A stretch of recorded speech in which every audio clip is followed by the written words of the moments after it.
Hello दोस्तों, कैसे हैं आप लोग। आशा करती हूँ अच्छे होंगे, स्वस्थ होंगे और मस्त होंगे। तो स्वागत है मेरे यूट्यूब चैनल खुशबू होम डायरी में। आज मैं आप लोगों को सिंपल ब्लाउज़ की स्टिचिंग करना बताऊँगी। वैसे तो मैं सिंपल ब्लाउज़ की कटिंग अपने चैनल पे वीडियो डाल चुकी हूँ। अगर आप लोगों को कोई भी दिक्कत हो तो मेरे चैनल पे जा कर के सिंपल ब्लाउज़ की कटिंग करना आप देख सकते हैं और वहाँ से आप सिंपल ब्लाउज़ की कटिंग करना सीख सकते हैं। आज मैं उसी ब्लाउज़ की स्टिचिंग करना बताऊंगी, तो आप लोग वीडियो में अंत तक बने रहिएगा, देखिएगा। वीडियो अच्छा लगेगा तो लाइक, शेयर, कमेंट ज़रूर कीजिएगा और चैनल पर नए हैं तो चैनल को सब्सक्राइब कीजिएगा। तो चलिए बढ़ते हैं हम आगे वीडियो की ओर। समय ना गंवाते हुए हम आपको वीडियो की ओर लेकर के चलते हैं। तो चलिए हम बताते हैं कि सिंपल ब्लाउज़ की स्टिचिंग कैसे की जाती है और मैंने कैसे किया है, वो तरीका मैं आप लोगों को बड़े ही आसान तरीक़ों से बताती हूँ। यह सिंपल ब्लाउज़ बेल्ट वाली है, तो इसमें मैं सबसे पहले अपनी इस बेल्ट को अटैच करूँगी। तो आप ये देख सकते हैं कि मैं बेल्ट अटैच कर रही हूँ। मेरी मशीन छोटी है और हाथ वाली है, इसलिए आप लोगों को साफ साफ दिखाई नहीं दे रहा होगा, लेकिन फिर भी आप लोग मैं जूम करके दिखा रही हूँ कि आप लोग देख सकते हैं। मैं इसमें बेल्ट अटैच कर रही हूँ। तो मैं इसी तरह आगे के दोनों पल्लों में बेल्ट अटैच कर ली हूँ। अब इस बेल्ट के ऊपर से भी मैं एक सिलाई लगाऊंगी दोनों पल्लों के बेल्ट में। तो ये देखिए, मैं दोनों पल्लों के बेल्ट में मैंने एक सिलाई और लगा दिया है। ये आप देख सकते हैं कि कितनी फिनिशिंग के साथ दोनों पल्लों में सिलाई लग चुकी है। अब मैं लगाऊंगी इसकी टक्स। तो ये देखिए, मैं अब इसकी टक्स लगाने जा रही हूँ। टक्स लगाने के बाद फिर मैं बताती हूँ कि आगे क्या करना है। तो आप देख सकते हैं दोनों पल्लों में मेरी टक्स लग चुकी है। अब मैं इसे बैक पार्ट को और फ्रंट पार्ट को दोनों को इस तरह से रखते हुए अटैच करूँगी। तो ये देख सकते हैं किस तरह से बैक और फ्रंट पार्ट को अटैच किया जाता है। तो दोनों शोल्डर को इस तरह से, बैक और फ्रंट के शोल्डर को इस तरह से रखते हुए मैं अटैच कर लेती हूँ। तो ये देखिए, ये हमारा बैक और फ्रंट अटैच मैं कर चुकी हूँ। ये आप लोग देख सकते हैं।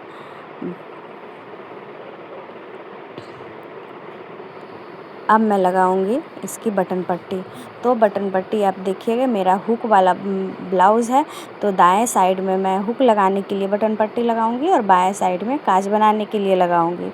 तो हुक लगाने के लिए बटन पट्टी को हमें पूरी तरह से अंदर की साइड को फोल्ड करना होता है। तो आप लोग देख सकते हैं कि मैं बटन पट्टी किस तरह से फोल्ड करती हूँ। तो ये देखिए, इस तरह रखते हुए इस बटन पट्टी को मैं पूरे अंदर की साइड को मैं फ़ोल्ड कर दूँगी। तो ये इस तरह से रखते हुए मैं इस तरह फ़ोल्ड करके इस पे मैं सिलाई चला देती हूँ।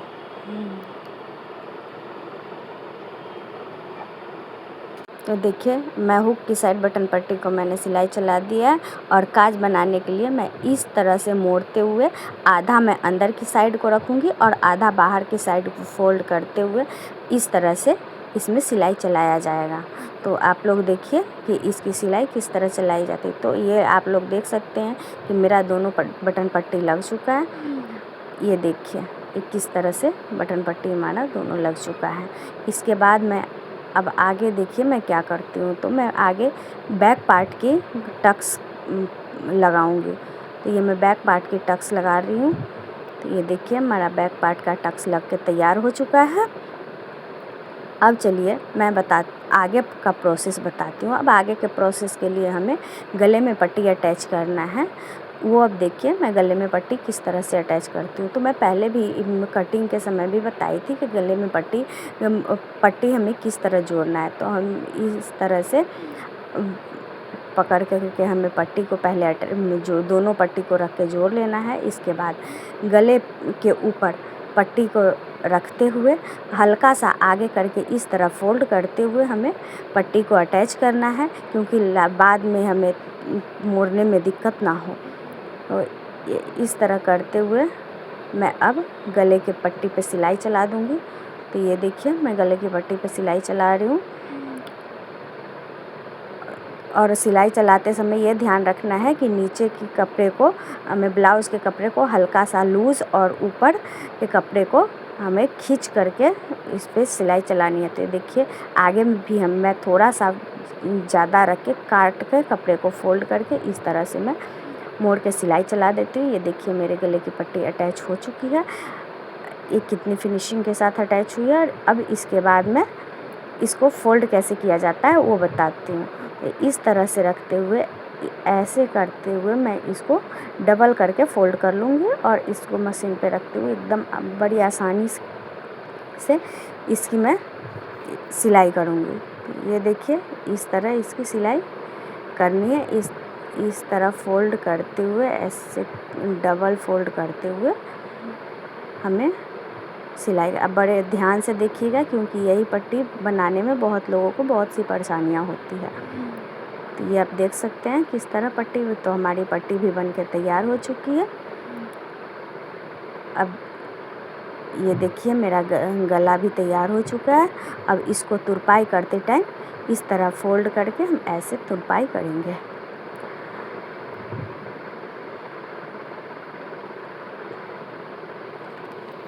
अब मैं आगे कर चलती हूँ। अब मुझे लंबाई लेना है तो हमें लंबाई 13.5 तैयार रखनी है और मेरा आगे का फ्रंट पार्ट 13.5 ही है।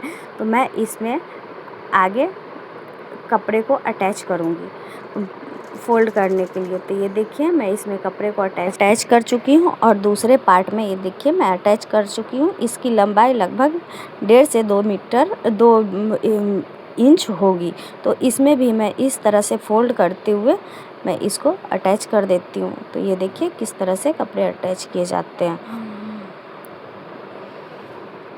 आगे ये अटैच किया हुआ सारा कपड़ा मैं अंदर की तरफ फ़ोल्ड कर दूँगी क्योंकि ब्लाउज़ तो मेरा 13.5 का तैयार ही था, बस मोड़ने के लिए हमें नीचे से कपड़ा एक्स्ट्रा चाहिए था।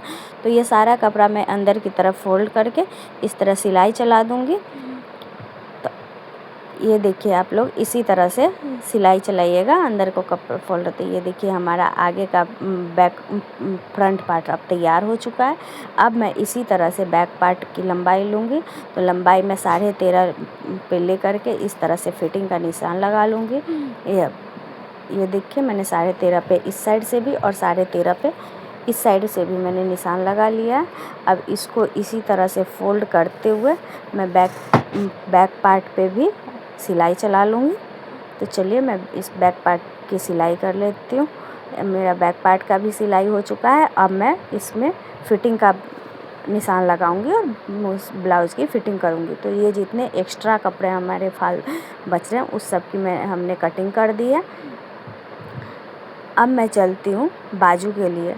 तो बाजू में मेरा 6.5 तैयार करना है। तो हाफ इंच ऊपर एक्स्ट्रा सिलाई का छोड़ते हुए मैं 6.5 पे निशान लगा लूँगी और इस तरह से मोड़ते हुए मैं बाजू की भी इस तरह से मोड़ते हुए बाजू पे भी सिलाई लगाऊंगी। तो ये देखिए मैं किस तरह सिलाई लगा रही हूँ।